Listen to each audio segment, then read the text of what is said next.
पुण्यामध्ये जिल्हाधिकारी कार्यालयासमोर त्यांनी धरणे आंदोलन सुरू ठेवलेले आहे।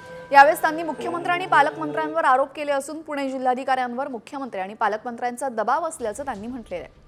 सुप्रिया सुळेंच्या आंदोलनाची प्रशासनाने दखल घेतली असून जिल्हा परिषदेच्या सीईओंनी आंदोलनस्थळी जाऊन सुप्रिया सुळेंची भेट घेतली, पण चर्चेची पहिली फेरी निष्फळ ठरली आहे।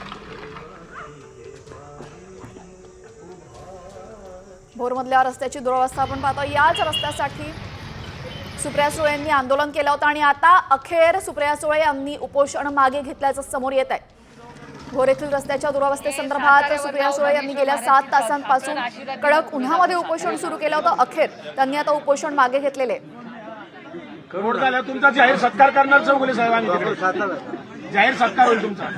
आज काय तारीख आहे? 9 एप्रिल। 9 तारीख 9/4। नलावडे साहेब थोडा हसा, टेन्शन घेऊ नका साहेब, टेन्शन घेऊ नका, आम्ही आहे तिथे बरं का, काय तिथे अडचण आली की आम्ही आहोत। रश्मी ह्याचा एक फोटो काढून ठेवा। हे बघा, हॅलो, सगळ्यांना माहिती असलं पाहिजे की मी जे विश्वस्त आहेत त्यांची परवानगी घेऊन ग्रामस्थ मी सही केलेली आहे। ओसी त्यांना माझी सही केलेली आहे। त्याच्यानंतर 9 एप्रिल 2025 5:05 पुण्याला, करेक्ट? त्याची एक कॉपी आपल्याकडे ठेवा, बरोबर ना? हे दाखवू का मीडियाला? मीडिया दाखवा। हे 2 एक्सपर्ट्स होते म्हणून, नाही ते आम्हाला काय पण सांगत होते।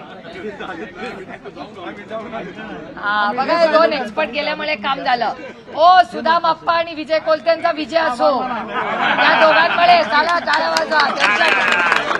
त्याच्यामुळे 15 दिवस कमी झाले। हा, हे कुणाच आहे? रमेश घेतात त्यांची वस्ती आहे।